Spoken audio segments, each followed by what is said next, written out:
On this episode of the Most Notorious podcast, the 1889 murder of Dr. Patrick Henry Cronin.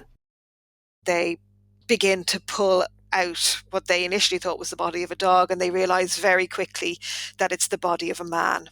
And even though there's been considerable sort of deterioration of the body, they very quickly make the assumption that this is the body of Dr. Cronin.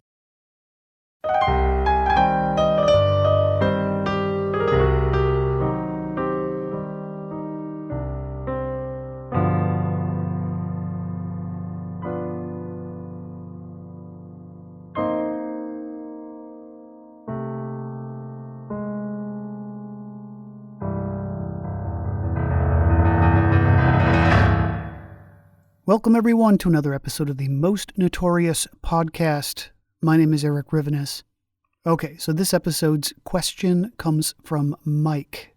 Do you have any films that you especially like, that you think fit with the Most Notorious theme? I love this question. Okay, so of course I did have to think about this a little bit. Here are my favorite Most Notorious worthy films. Top 5. And before I catch any flack, yes, I love the Godfather films. I love Goodfellas just as much as the next person. Tombstone, that goes without saying. But some of these top 5 might be obvious too. All right, so number 5. I have to go with Last of the Mohicans. Wes Studi as Magua gave me nightmares for a week. Highly recommended, although I'm sure you've all seen it before, multiple times like me. So number 4, I'm going to say The Duelists. I mean, no words. Keith Carradine and Harvey Keitel, of all people, playing French officers during the Napoleonic Wars. And they keep trying to kill each other in these wild, amazing duels. I mean, what more could you ask for in a movie? Number 3, I'm going to be controversial here, and I'm going to go with Paper Moon. A couple of grifters selling Bibles during the Depression. It's sad, it's poignant, it's funny, and it's even a little suspenseful at times. Great performances, especially, I think, from Madeline Kahn. Okay, so number 2 is The Untouchables. I mean, the history in this movie, let's face it, it's pretty suspect. Frank Nitti getting tossed off the top of a building. I don't find humor in death, but it's pretty hysterically funny in all of its glorious ridiculousness. I forgive it all, though, for Robert De Niro's portrayal of Al Capone and the gut-wrenching scene where Sean Connery's character, well, I don't want to spoil it. I can't believe anyone in my audience hasn't seen this yet. But just in case you haven't, all I'll say is don't play an opera record home alone, especially with the door open. Oh man, the soundtrack is incredible too. So, number 1, without question, Angels with Dirty Faces. I think this is my favorite movie of all time. James Cagney, Humphrey Bogart, and Leo Gorcey, all in the same film. I mean, are you kidding me? Cagney is in his prime in this movie. His puffed up chest, his crocodile smile, and of course his nonstop quips. Say your prayers, Muggs. All right, that's my top 5, and I'm sticking to it. On with the show. I am so excited to have as my guest today Gillian O'Brien. She is a historian, reader in modern Irish history at Liverpool John Moores University, and she is also a historical consultant for museums and heritage centers in Ireland. An author as well, she's here to talk about her 2015 book, Blood Runs Green: The Murder That Transfixed Gilded Age Chicago. So happy to have you here. Thank you for coming on. Oh, it's a real pleasure to get to talk about this. So this is such a riveting case and incredibly sensational back in the day. I would imagine that there was a massive amount of information to sort through in researching this book. Yeah, there was. I mean, I came across the story almost accidentally, well, entirely accidentally. I was based at the Newbury Library in Chicago, and I was there for a month. And my plan had been to look at Chicago newspapers and see what they had said about things that were happening in Ireland. And I happened to pick upon the year 1889. And as I was going through these stories about this murder that had taken place in Chicago of an Irishman, kept sort of hitting the headlines, and I thought, well, this is great. I must read the book that's bound to have been written about it because it's such an amazing story. And so after my month of going through all the newspapers, I realized that nobody had actually written a book about it, and I couldn't understand why, but was obviously delighted that nobody had written a book about it, because it gave an opportunity for me to come back to Chicago and spend the best part of a year there doing the research. And the research was spread right across everything from trial transcripts to images to looking up dime museums, because the murder was such a sensational crime that it really permeated sort of loads of aspects of society in the city at the time. Your book actually opens in the days just after the Great Chicago Fire, which we actually did an episode about recently. A young man named Alexander Sullivan arrives in the city, and he is someone with a checkered past, right? Yeah, I mean, I think one of the things that really drew me to the story was there are so many characters that, you couldn't really make up, or they seem totally implausible until you realize actually they're for real. And Alexander Sullivan is one of those. And he arrives in Chicago after spending some time in Detroit. And he comes after the Chicago fire. And he, a bit like sort of the city, is reinventing himself. He'd left Detroit in disgrace. There had been a suspicious fire at a shoe store he was involved with, and he was about to be charged with arson before he took off. Then he'd gone to Santa Fe, where he'd become a postmaster, and he left there, and $10,000 had gone missing. And then eventually he lands up in Chicago, where he works as a lawyer. And he's really sharply dressed. He always carries a revolver. He is someone who very much has his eye on being a person of influence and power in the city. And over the course of his lifetime, he constantly reinvents himself. And he's a really intriguing character in the story. So he's obviously charismatic, he's very smart, and he can be aggressive against his enemies. And these are all characteristics that help him succeed in Chicago. And eventually, he becomes the leader of this secret society, the Irish Republican Society, called the United Brotherhood, right? Yeah, I mean, he is definitely someone who's quick to anger, and he really inspires both great loyalty and great hatred. So people either really like him or they really dislike him. He's not in Chicago long before he actually shoots and kills a man. And he says it's in self-defense, so he doesn't serve any time, but he is charged with murder. And he's a school inspector, is the man that he shoots and kills. And the reason that he killed him is that Alexander Sullivan, felt that this man called Francis Hanford had offended his wife, and he goes out to his house and shoots him in front of Hanford's wife. So he's a man of action at some point, and then he becomes very heavily involved in Irish Republican activity. The United Brotherhood, or Clann na Gael, as it was more generally known, which just means sort of the family of the Gael, or the family of the Irish. And those who don't like him regard him as a professional patriot, that he doesn't really have Ireland's best interests at heart as far as they're concerned, but he's using his membership of this Irish Republican Society to essentially come to positions of significant power within Chicago by tapping into the Irish community.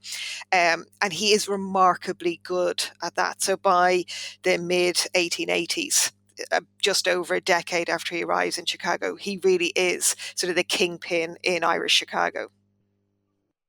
Would you tell us more about Clann na Gael, why it was founded and why it was a secret society, what the goals of its members were? Well, I think one thing to know about Irish revolutionary secret societies is that as soon as they're founded, almost the very first thing on their agenda is the split. And Clann na Gael comes out of a split in an Irish revolutionary organisation called the Fenians. And in the late 1860s, the Fenians split, and out of that you get this other radical secret society, Clann na Gael. Now, they are specifically devoted to gaining Irish independence through the use of force. So it's not a constitutional movement. The purpose is to raise money and to train men. And the United States is a very good place to train Irish men or Irish American men in the use of dynamite, because it's being used. It's easily accessible. It's been used on most of the building sites where the railways are being developed. So a huge number of these young men have access to and knowledge of how to use explosives. And one of the things that Clann na Gael was interested in doing was bringing explosives from the United States over to Britain and detonating those in significant places like the House of Commons or London Bridge as a way ultimately to achieve Irish independence. So that was kind of really behind particularly Alexander Sullivan's period in charge, because he thought that bringing the fight to Britain was one way of achieving Irish independence. And Clann na Gael is really popular in Chicago, particularly. That's really its stronghold. And many of these Fenians, these radicals who were being persecuted by the British government, they were hightailing it to America, right? Yeah, so you get sort of coinciding, well, very much with the Chicago Fire, 1871, you have a lot of those Fenians who had previously been imprisoned. There is a sort of a general amnesty, and lots of them are released from prison in Britain. But one of the conditions of their release is that they can't live either in Britain or Ireland. So the vast majority of those end up in the United States. And they really want to make an impact in terms of they want to continue the fight, and they want to get a lot more of the Irish living in the United States to kind of join in that fight. And so they undertake a number of kind of dramatic things, like they send a ship, a whaling bark from America to Australia, where they organize a sort of fairly dramatic prison escape of other Fenian prisoners, and they eventually bring them back to New York, where they are given an enormous reception. The mayor of New York turns up to welcome these, essentially, as far as Britain is concerned, these terrorists. And that creates a huge kind of buzz. And then they get involved in the invention of the submarine, and they pour huge amounts of money into the invention of the submarine because they think they'll use it to disrupt shipping from transatlantic shipping, and that's one way to kind of target the British economy. So they get involved in all sorts of things like that sound, like entirely made up and slightly bonkers. But I guess, the late 19th century is a place where people do very dramatic things, and everything in some ways does seem possible. Yeah, definitely. Secret societies, I mean, they sound mysterious, strange. But in the late 19th century, many prominent businessmen belonged to secret societies, and often more than one.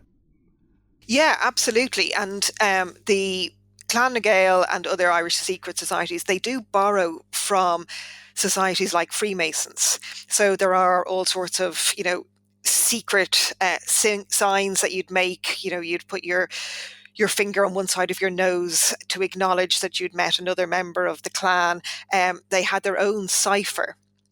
So they used to write things in code, but the code was sort of ridiculous. So they would just pick the next letter. So instead of the letter I, they'd use F. And it was the easiest code in the world. They were sort of playing at being in a secret society in many cases. They use invisible ink, but also invisible ink that's really easy to see. So there are all sorts of things that makes it look like they're sort of playing at being this underground society. And they are, of course, riddled with spies, as most Irish secret societies were. And the other thing is that lots and lots of their members weren't really committed to a revolution. They used Clann Gael as a almost community group, and it was a way for Irish men across the United States to meet other Irish men.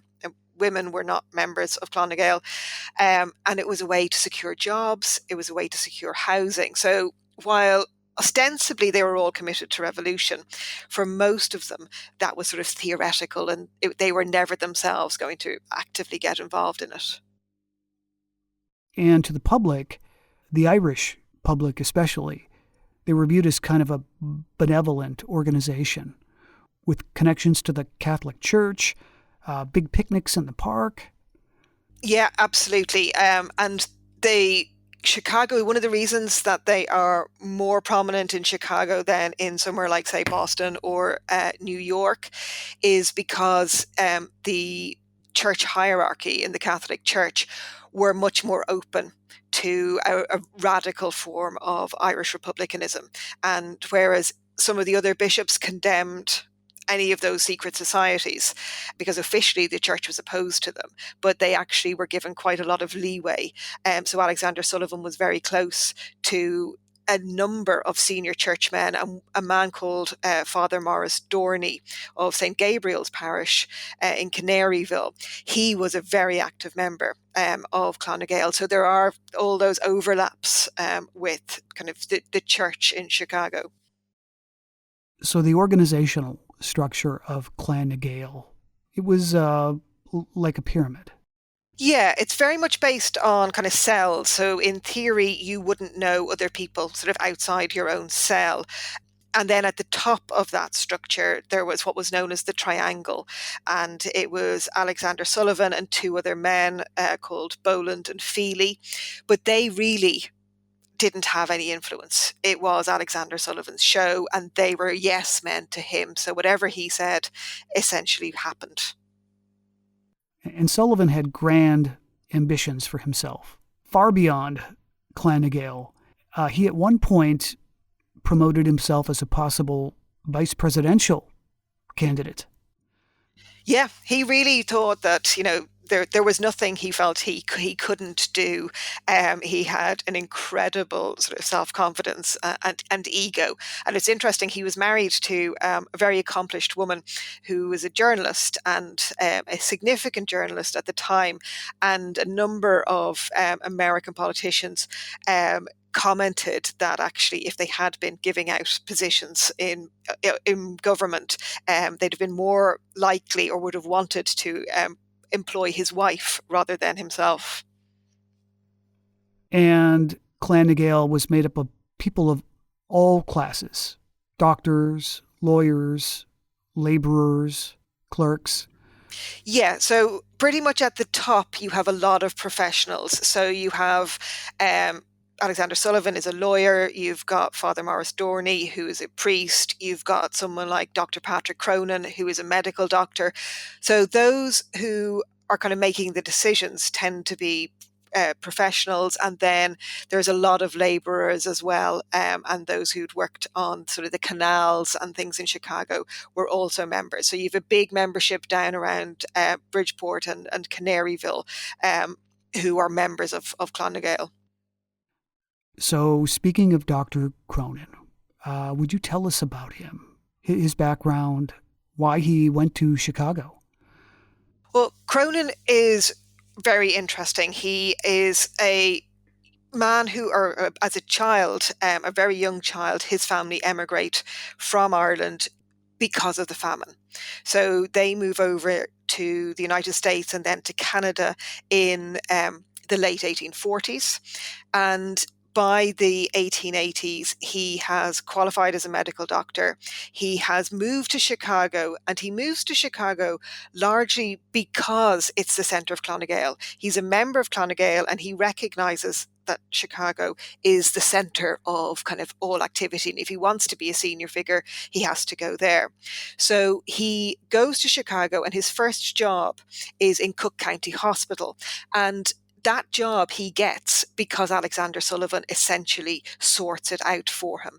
So these men are not at loggerheads when they first meet. In fact, Cronin owes his first position to Alexander Sullivan. He leaves the hospital soon after that, and he sets himself up as a sort of general practitioner. So he has his own medical surgery down pretty much in the loop, and he also operates from his home, which is north of that. It's just on the corner of Clarkin Division. So still quite central, but he operates these two surgeries and treats an awful lot of Irish or Irish American patients. Part of how he builds his reputation is by donating medical services to those who are less fortunate in the Irish American community. And he becomes well known for his beautiful singing voice. Yep, he sings at any sort of fundraiser, or when they have the celebratory picnics, or when there are sort of celebrations of St. Patrick's Day. He's well known for getting up and singing a number of kind of traditional Irish songs. And he's also well known for, if people can't afford to pay for a doctor, he would treat them. Now that stands him to very good stead at a point when his life was in danger, and a man who had been brought in or paid to attack him doesn't, because Cronin had treated his mother very well when she had been ill. So his generosity certainly saved him, at least at one point. Yeah. So it was during this time that Cronin was in Chicago that Sullivan starts to implement something called the dynamite policy. Yes. Now, this was a really controversial policy. He wanted to wage what he called a dynamite war. And this was following on from a version of that which had been called skirmishing that had taken place in the 1870s. And his plan was to raise a lot of money and to send these trained men who had been trained in the use of dynamite, over to Britain, and they were to target kind of high profile places. So they target places like Scotland Yard, which is a fairly daring thing to do, is to target the people who are going to be investigating you. They target the House of Parliament, they target London Bridge, they target underground stations, they target the offices of the Times newspaper, because the Times was notoriously an anti-Irish paper. Now, they claimed that their intentions were not to injure or kill civilians, but people, innocent people were injured in these events. This was a hugely divisive policy, because a lot of members of Clann Gael, while they weren't opposed to the use of violence, they were thinking of it much more in, targeting what they would regard as legitimate targets, which is sort of the British Army, British politicians, police, not people travelling on the London Underground. And the second reason it was controversial is that for the first time in a number of decades, there was constitutional progress being made, and Ireland was getting close to getting some degree of independence. And quite a few of members of Clann Gael wanted to see how that played out. And they thought that by bringing on a policy of the use of this sort of indiscriminate violence would only harm that. And Cronin was very actively opposed to this dynamite war, which Alexander Sullivan was very much behind. So how did that rift escalate between them? I mean, it's one thing to simply disagree with someone, but it's another thing to become a mortal enemy of that person. Well, I think there were a couple of reasons really for that. Firstly, the dynamite war was a disaster. Almost all of the people who were involved in the bombings were arrested.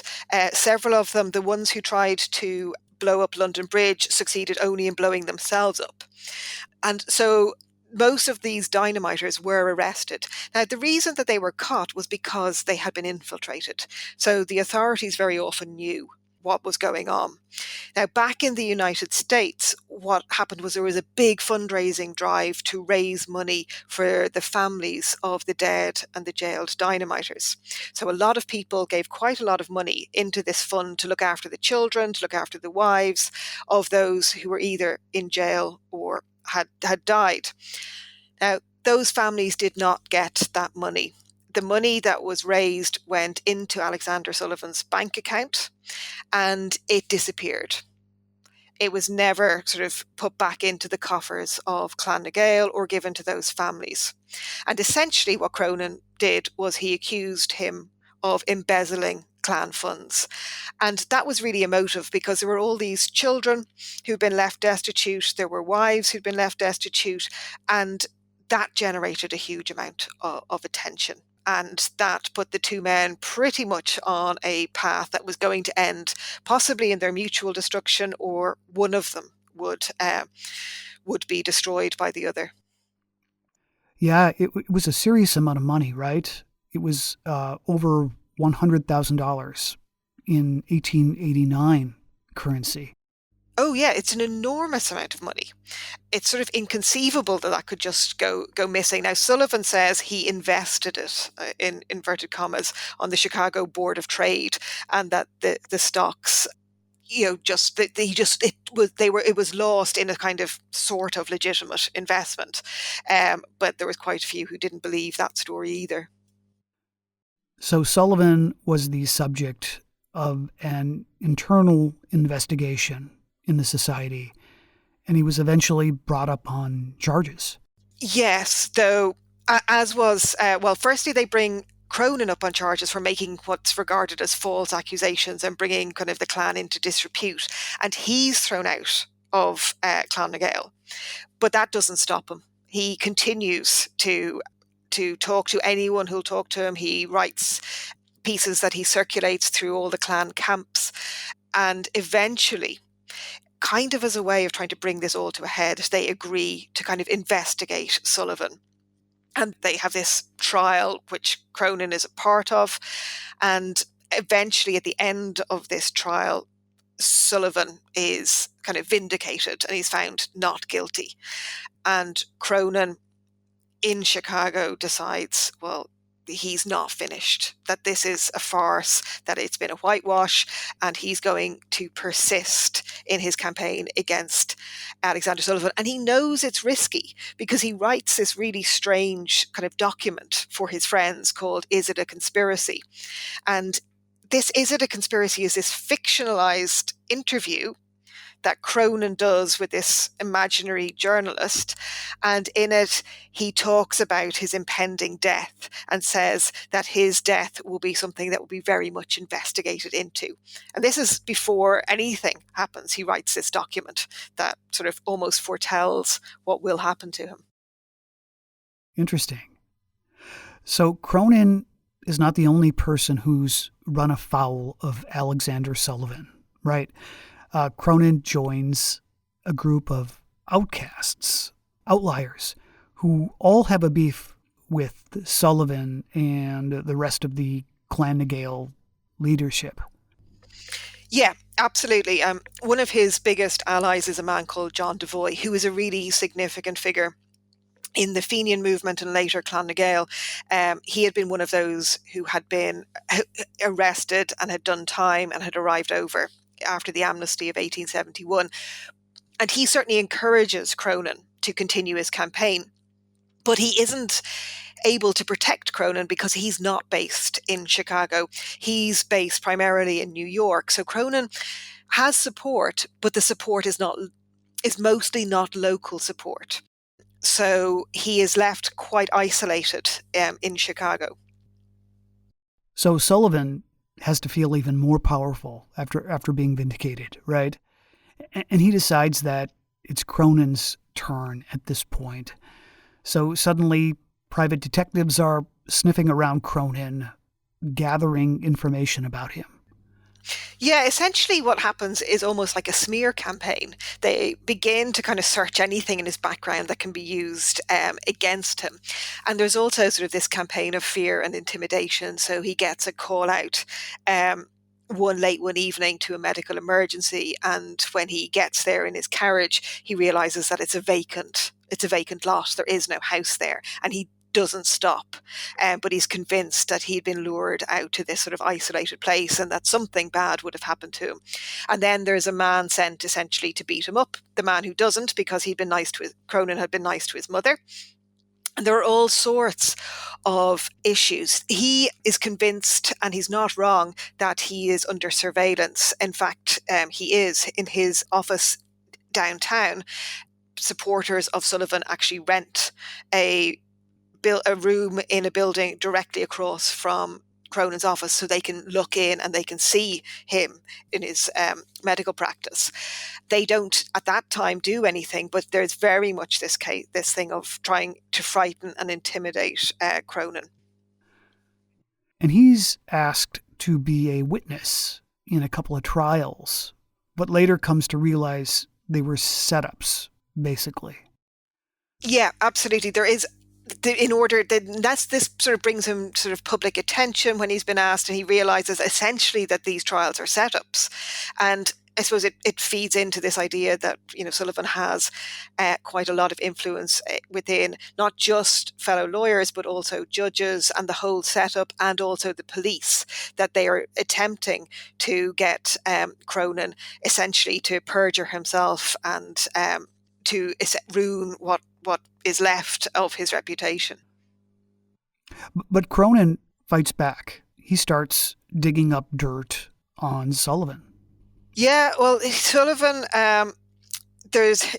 Cronin is born in Ireland, and Sullivan is not born in Ireland, and there is that tension always there between those who are born in Ireland, who feel that they have much more of a right to talk about the country than those who were born in the United States. But it's Cronin who first called Sullivan a professional patriot. And he really casts aspersions on Sullivan's devotion to actually achieving Irish freedom. He thinks that Sullivan is very cynical about this and really is only interested in Irish affairs because of what that can do for him in America, and specifically in Chicago. So Cronin is paranoid. He's constantly worried he's about to be killed. Yep, and he starts to carry, and this again isn't that unusual in Chicago of the 1880s. He starts to carry a Smith & Wesson around with him all the time. So on the one hand, he is paranoid, but on the other, he does some things that seem very strange when you look at them, 100 years later, or more than 100 years later. So in the spring of 1889, a man comes to his surgery, and this man runs an ice house up in Lakeview.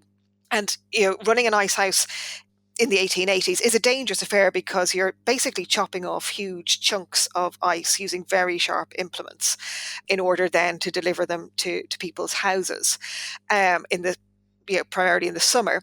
And he wants to basically employ Cronin on a retainer. And this man called Patrick Sullivan, who's not a relation of Alexander Sullivan, he wants to pay Cronin a certain amount every month, and that Cronin will then treat any of his employees who get injured. Sullivan has never had an injured employee, so it seems odd that he's prepared to pay on a monthly basis. It seems odder yet that he would come all the way into Chicago to employ a doctor when he passes, tens of other doctors who would be able to get to the ice house much faster if somebody had injured themselves. And yet Cronin doesn't seem to think that this is particularly suspicious, and he agrees to sign up as the medical doctor for that ice house. So in one way, he's paranoid, and in the other, he does something that retrospectively certainly looks like a very bad idea. And one possible explanation you offer in your book is that he wasn't a rich man, right? Dr. Cronin might really have needed that money, that $50 a month. Yeah, I mean, that is the only sensible, I think, reason. He did do a lot of free work, and he wasn't particularly wealthy. And the other reason, I think, is he's actually introduced to Patrick Sullivan by a man he trusted. And so that might also explain why he agreed to that setup. What were the accusations against Cronin that led to his expulsion from Clann Gael? Well, he was accused basically of airing dirty linen in public, because being a member of a secret society, you weren't supposed to, make public anything that happened in that secret society. And Cronin was happily telling anyone outside of that secret society about things that were going on, and making those allegations very publicly about Alexander Sullivan. So it was largely that, and it was about bringing the society into disrepute, so that his behaviour was regarded as being deeply problematic for a secret society, which it was. Absolutely.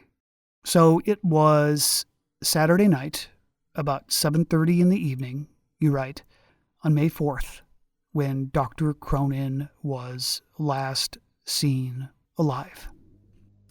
Yes. So what happens on that Saturday evening is he was in his surgery in his home, so at Clarkin Division, in Chicago, and a man arrived in a panic, said there had been an accident at the ice house and that medical assistance was needed urgently. And he had a horse and carriage waiting for the doctor outside. So Cronin dismissed the others, patients who were waiting to see him, packed his medical bag, and got into that carriage, and he was never seen alive again, at least not by anybody, that he wanted to see. Obviously, some people saw him alive. So he headed north to Patrick Sullivan's ice house in Lakeview, and that was the last that was seen of him. And so he lived, he rented rooms from the Conklins, a married couple that he'd lived with for a number of years and was very friendly with. So when he didn't return, they became anxious about it. They contacted a number of his friends, and eventually they contact the police and say, Cronin is missing. We have reasons to suspect that he may have come to harm. The police initially are quite dismissive over it all, right? Not super eager to solve the mystery of his disappearance. They just kind of wave it off as Clann Gael infighting. Yeah, and they don't even kind of respond to it as being a Clann Gael issue. They say things like, well, he's an unmarried grown man. If he doesn't come back on a Saturday night, that's fine. That he hasn't committed any crime. There's no evidence of any crime. So if he chooses not to return home, that's his own business. So the police are entirely dismissive of this. And so what happens is his friends and the Conklins, they ultimately they harness the power of the press. And they make it clear that they think Cronin has come to harm. And they also make it clear that they think Alexander Sullivan is behind it. But the police are still busy saying things like, well, maybe he had run off with a married woman. Maybe there had been some sort of, love triangle, and that's why he's disappeared. Maybe he's just chosen to leave Chicago. And then there's a suggestion that he'd been killed by Neapolitan brigands, appears as one of the things. There's absolutely no suggestion that there was any connection, but there's all sorts of just bonkers reasons, suggested as to why he might have disappeared. But his friends absolutely maintain that it's to do with this row. This ongoing dispute between himself and Alexander Sullivan, and they are convinced that he has not voluntarily left Chicago, and they're even more convinced that he's actually dead. And to make matters even more mysterious, hours after his disappearance, a trunk is discovered. Yes, so a trunk is discovered in a ditch, and in that trunk there are bits of material, and there looks like there's blood, and there also looks like there's hair attached to the inside of this trunk. And the police are also entirely dismissive of that. It's sort of like, well, what's that got to do with anything to do with Cronin? There's no body, there's no obvious connection. And the main policeman involved in this is a man called Daniel Coughlin, who makes a number of sort of statements to the press about how really they're not that concerned, that they have made some efforts to locate him, but they really don't think anything bad has happened to him. And eventually, sort of, 10 days after he's disappeared, Coughlin turns up dressed in his full sort of regimental uniform before the assembled press and says, "We give up. We're not looking for Cronin. We don't think there's anything to find. And look, this is the end of that story. So move on. There are other stories you can cover." And he tries to kind of, put a full stop to the growing interest from the press about Cronin's disappearance. So it's about 2.5 weeks, correct? When sewer workers stumble on a gruesome sight. Yeah, it's he disappears on the 4th, and his body, I think, is found on the 22nd of May. And there is a report of kind of a blocked drain. And so a number of men are sent out to try and clear the blockage. And so they pull up one of the essentially kind of sewer lids, and they look down and they can see a blockage, and they think that what they see is the body of a dog. And so they begin to pull out what they initially thought was the body of a dog, and they realize very quickly that it's the body of a man.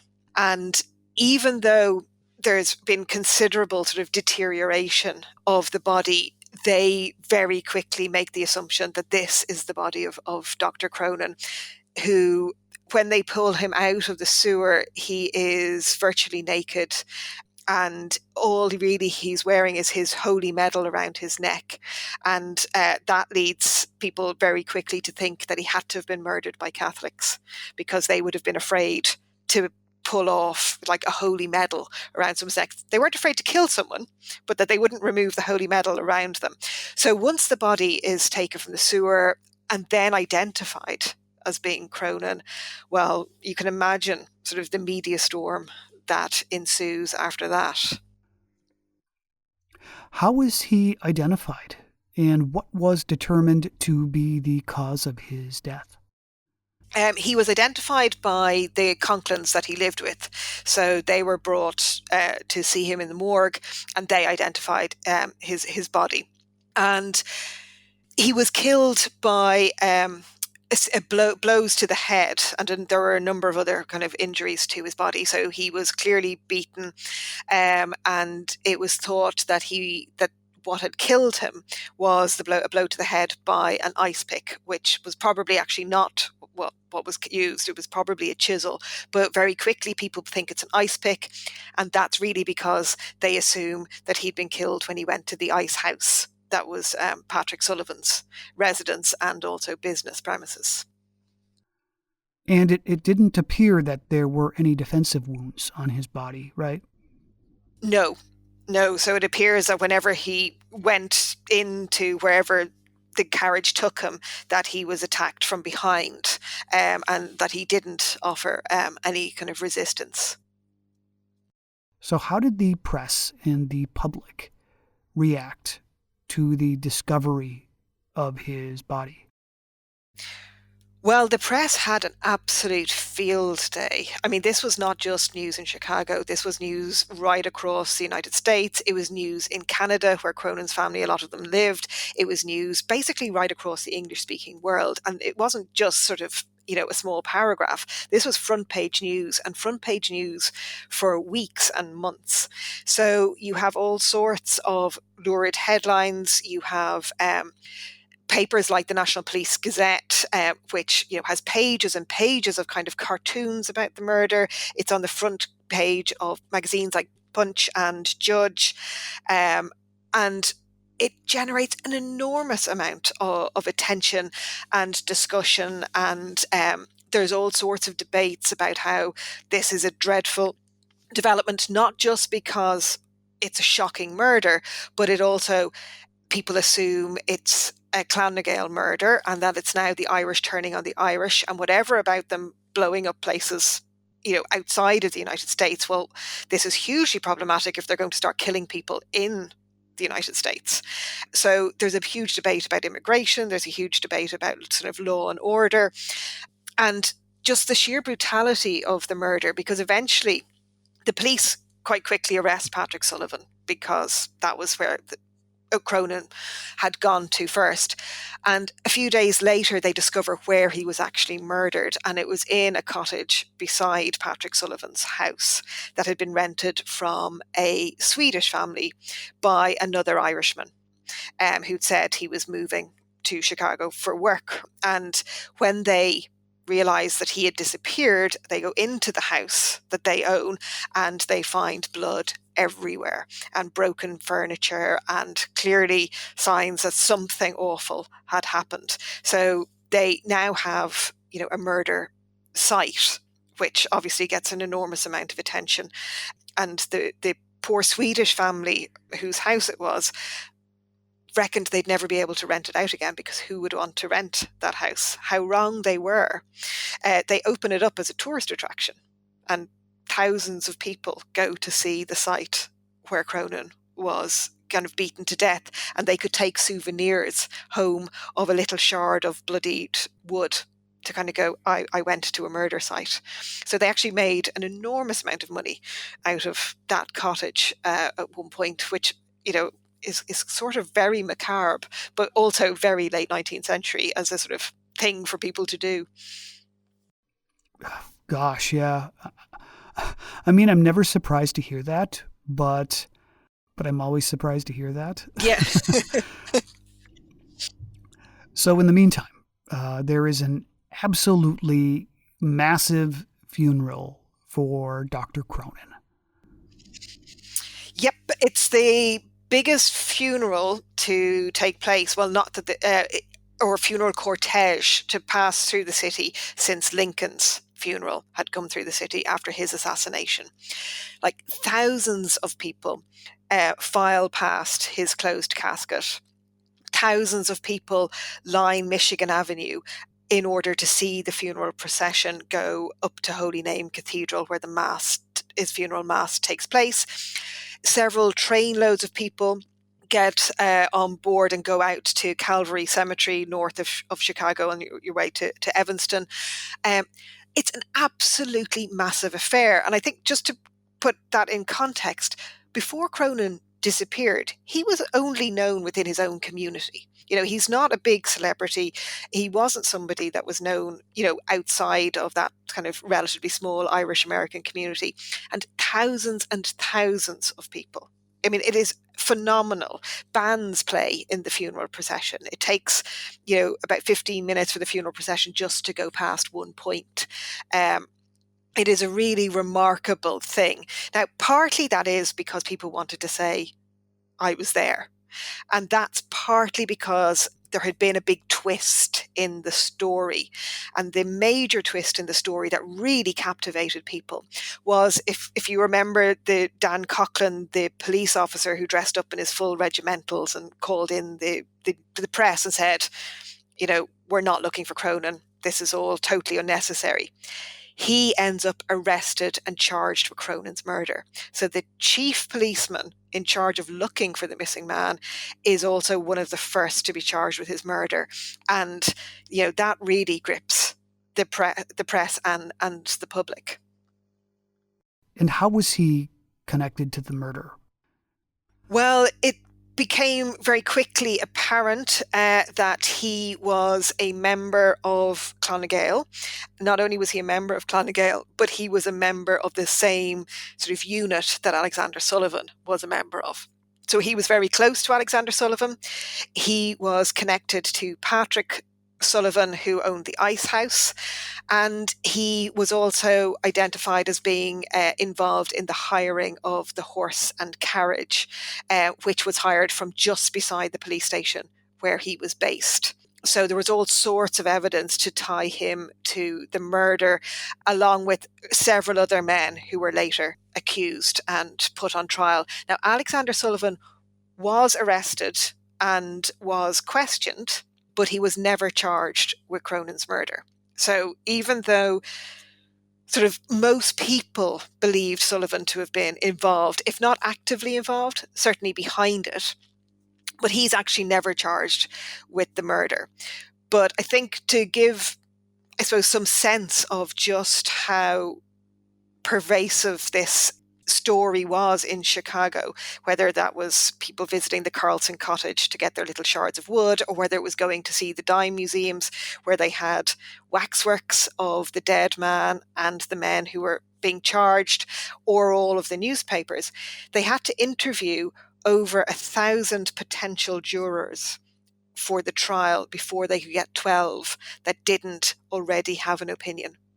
And that was one of the longest ever kind of jury picking events that had taken place. At the time, it was the longest in US judicial history, because so many people, you couldn't find people who didn't have an opinion. And to go through 1,000 to get 12 to sit as jury members is really remarkable. What was the difference between how Chicagoans of Irish descent viewed the case, and non-Irish Chicagoans? Non-Irish Chicagoans were generally on the side of Cronin, and they pointed to Dan Coughlin, the policeman being arrested, and the association with Alexander Sullivan, the lawyer, as evidence of a very malign influence of the Irish in civic life, and that how the Irish were using United States to kind of better themselves and get involved in kind of Irish politics, which they didn't want them to do. And there was that sort of element of generally anti-Irishness, that if they were, look at the violence that had ensued and the awfulness of the murder. And Cronin wasn't exempt from that, because he had been also a member of a society that had pledged itself to the use of violence. But the vast majority of the public thought that the men accused were guilty, and even though Alexander Sullivan hadn't actually been charged, the court of public opinion certainly had found him guilty too. So in terms of trial strategy, what was the prosecution's case? What was the defense's case? Well, the prosecution essentially pointed to all of the connections between the men who'd been accused, even though one of them had certainly nothing to do with it, who happened to look a bit like another man that probably should have been arrested. But all of the others were very closely associated with Alexander Sullivan. They could prove all of their connections. They could prove, at least they argued that they could prove, that they had been hostile to Cronin, and that this sort of evidence of a conspiracy they felt to make a very clear case for. The defense was that they had absolutely nothing to do with it, and that there was no way of proving that conspiracy. Now, certainly the public felt that the conspiracy was very clear, and the public, you would queue for hours to try and get in. The public galleries were absolutely rammed. I think about 200 people were able to get into the public galleries every day, but thousands queued outside. Now, there was an awful lot of young women who attended, and that was partly because one of the lawyers, a man called Dan Donovan, was regarded as being incredibly attractive. So you've all these women, and they turned up carrying smelling salts, such was their excitement. So there's all sort of these great little vignettes about the story, where you get it's all very serious and it's a really horrible, awful murder, and then you've got these stories of ladies queuing up just to see one of the handsome lawyers. So the whole thing, it's like one of those, I guess, it's like one of those big celebrity trials that you see today, where it's more than just what happened. It becomes people wanting to be a part of it in some way or another. It's really kind of remarkable. And I guess the timing is also significant, because it's around that time that newspapers are beginning to become kind of more interested in sensationalism, and this is an perfect opportunity. And they benefit from, all sorts of great characters, not necessarily likable people, but one of the spies who'd infiltrated and whose story gets told around this same time is a man called Henri Le Caron, who had been, again, a very good friend of Alexander Sullivan's and an absolute sworn enemy of Cronin. And he was this Frenchman who had his little French moustache, his little twirly moustache. He spoke with quite a strong French accent, until he didn't, because in the middle of all this, he ends up in London at a different trial where he takes the stand as a witness and he says, "Oh, I'm actually not French at all. I'm English. And for 25 years, I've been pretending to be French while infiltrating Irish Republican organizations." And he spills the beans over in London about all of these connections with Alexander Sullivan and Cronin. And the press go wild for this Frenchman who isn't a Frenchman. So you've got all of these just characters that if you made them up in a fictional book, you'd say, that's just too much. Nobody'd believe that. It's not possible. But it was all possible and it was all true. Yeah, it's pretty incredible, the worldwide ramifications that this murder had. It had a ripple effect straight across the Atlantic. Yeah, I mean, within Irish America, it causes a big split that lasts for years, and it really weakens Irish Republicans in the United States for like a generation. They can't raise the money that they used to raise to send back to Ireland to continue sort of the fight for Irish freedom. It makes the United States begins to sit up and look in a way it hadn't before about, they're turning a blind eye to these sort of societies. They're not happy to do that anymore. So there are repercussions there. Within Chicago, the whole police system is shaken up and officers are moved around. About at least 10 police officers are sacked as a result of the case. There are inquiries into jury. There was attempts to bribe the jury during the murder trial. And so new systems were put in place there.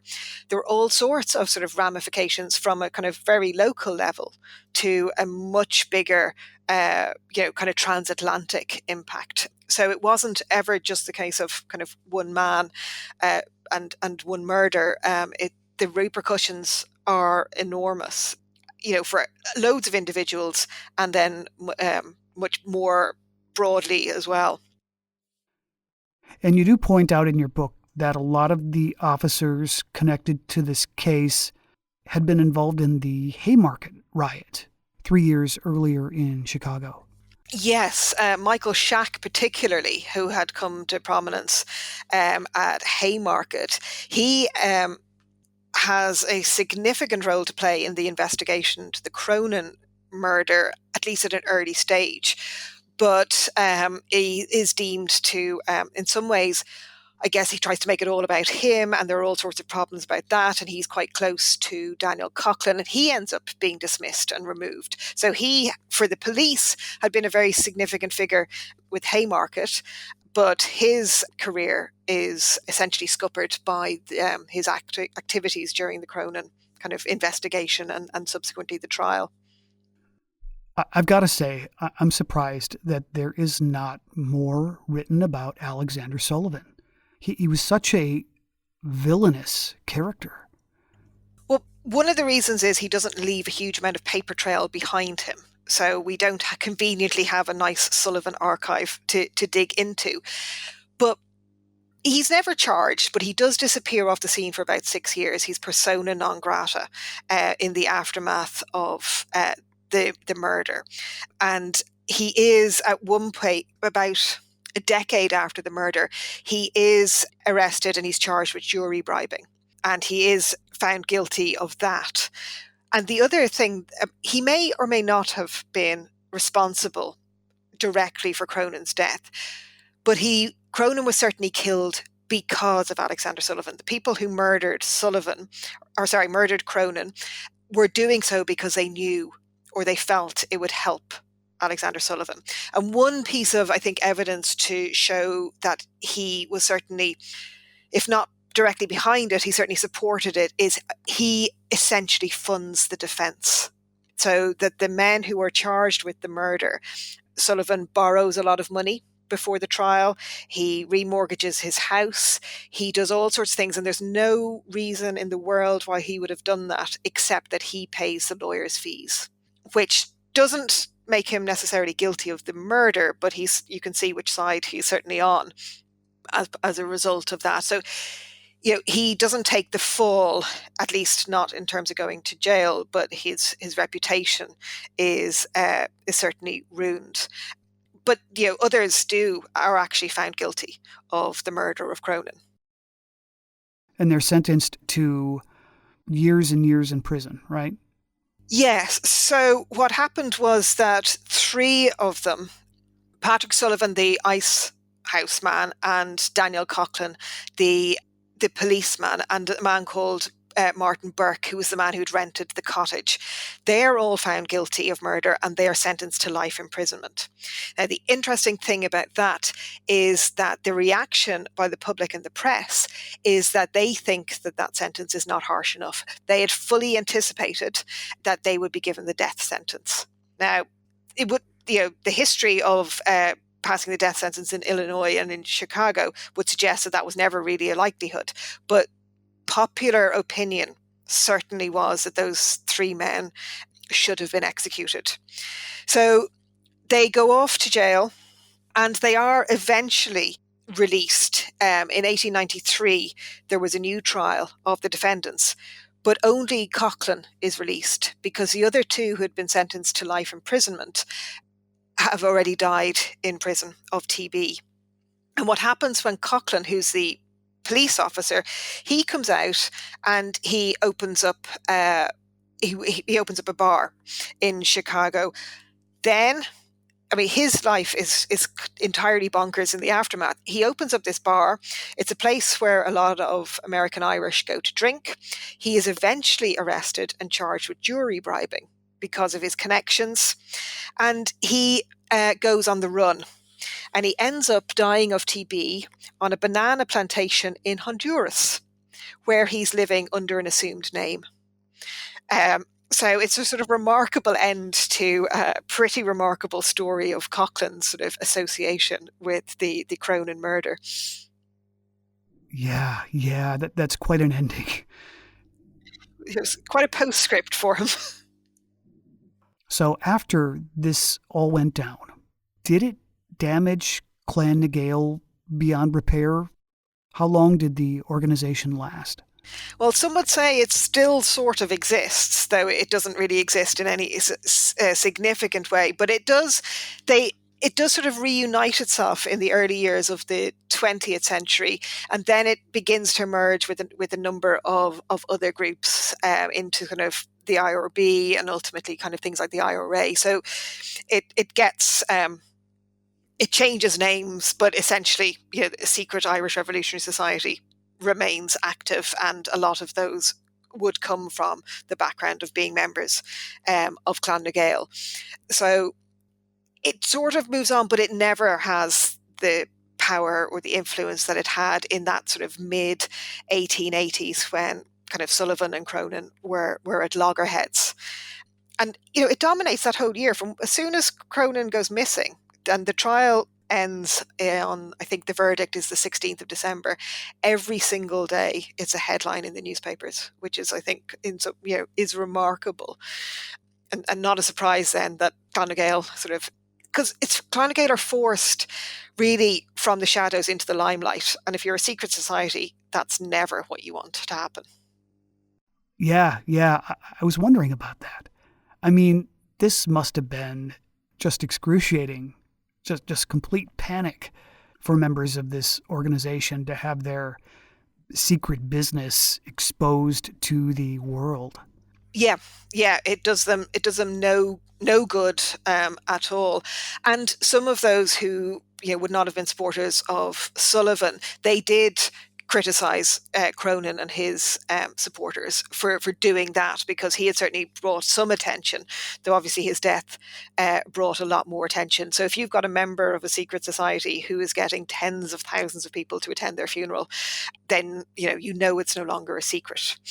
And that was the interesting thing. So when he was buried in Calvary Cemetery, after he was found, there was a plan. He was buried in a temporary plot, and $5,000 was raised in the next year in order to build a kind of big memorial to him. So there was a plan to build this big sort of monolith, which was going to have, a bronze bust of Cronin, and it was going to be 50 foot high, and it was going to be kind of a big kind of memorial to the fact that Cronin had been murdered. And they raise $5,000 and they go the year after on his first anniversary to move him from the temporary plot into his new, where he's going to be buried for like permanently. And a band goes and there's hundreds of people and there's a mass said and it's a big event. And when I was in Chicago, I went up to the cemetery a number of times and wandered around it. And it's, you know, it's a big cemetery, but it's not enormous. And couldn't find this 50-foot high monolith, which you would imagine be quite easy to spot. Went 3 times, eventually contacted someone in the cemetery and said, please, can you tell me, how am I so blind that I cannot see this? And he brought me over to this part of the cemetery and he said, oh, that's what you're looking for. And I had to look down and pull grass away. And there's this tiny little granite plaque that just says P.H. Cronin. So his big memorial was never made. So somebody somewhere disappeared with that $5,000 that had been raised. So Cronin, whose campaign had begun trying to expose the loss of $100,000, it's just sort of in some ways ironic that he doesn't get his memorial because somebody went off with the $5,000 that was raised to put it in place. And it's such a shame that more people don't know about this. It was a significant murder. I mean, we cover murders all the time on the show, but this case, again, you know, it had such implications for such an enormous number of people. And here his grave is just reduced to, like you said, an overgrown patch of grass, I guess. Yeah, exactly. I mean, the repercussions, sort of the ripple effect of Cronin's murder, you know, is really significant. And that I was really, really surprised that nobody had written. You know, a number of books came out who were essentially written by journalists who'd covered the story, came out, you know, in the years, a couple of years after this had all happened. But there had been no sort of big story about it. And I think partly it was because in order to kind of write it, you had to know about the Irish history part of it and also the American history part of it. And that I was in a lucky position in that the Irish history stuff, I kind of knew the context of that and then got to spend quite a lot of time in Chicago. And, you know, any excuse to go to Chicago is a good one for me. So I was very happy to sort of immerse myself in the history of Chicago and the Irish in Chicago at the time.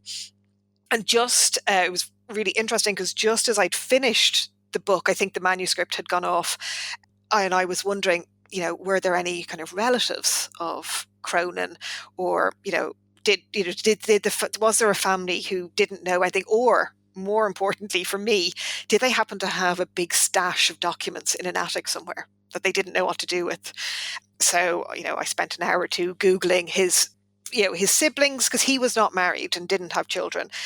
And I eventually found a name of someone called James Cronin, who lived in Chicago. And I thought, I wonder, is that person, could they possibly be related to Cronin? So I sent an email saying, just wondering, did you ever hear this story or anything about it? And I got a response saying, yes, I think I am of that family. I don't really know very much about it, but my great aunt used to talk about her uncle, who was Dr. Cronin.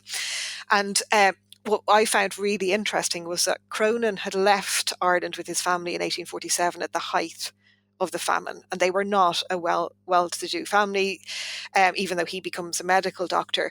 But the man that I was corresponding with was a man called James J. Cronin, who had won the Nobel Prize for Physics in 1980 and was a professor at the University of Chicago. So he turned out to be the closest living relative to the murder victim, and he knew nothing of the story. So we met up when I was in Chicago for the launch of the book. So it was a sort of a nice sort of end to sort of rounding that circle. Yes. Well, all right. This has been fun. So for people interested in finding out more about you, getting more information about you, I know you have a blog, right? Is that the best place to direct listeners to? Yeah, I think that what is it, GillianO'Brien.net site has my contact details and, you know, stuff about that book and other kind of projects that I'm doing and other books that I've written. So yeah, I guess that's probably the best place to go. Well, thank you so much for spending some time with us on this case. It's so interesting. No, it's my pleasure. I very much enjoyed it. Again, I have been speaking to Gillian O'Brien. Her book is called Blood Runs Green: The Murder That Transfixed Gilded Age Chicago. This has been another episode of the Most Notorious Podcast, broadcasting to every dark and cobwebbed corner of the world. I'm Eric Rivenes, and have a safe tomorrow.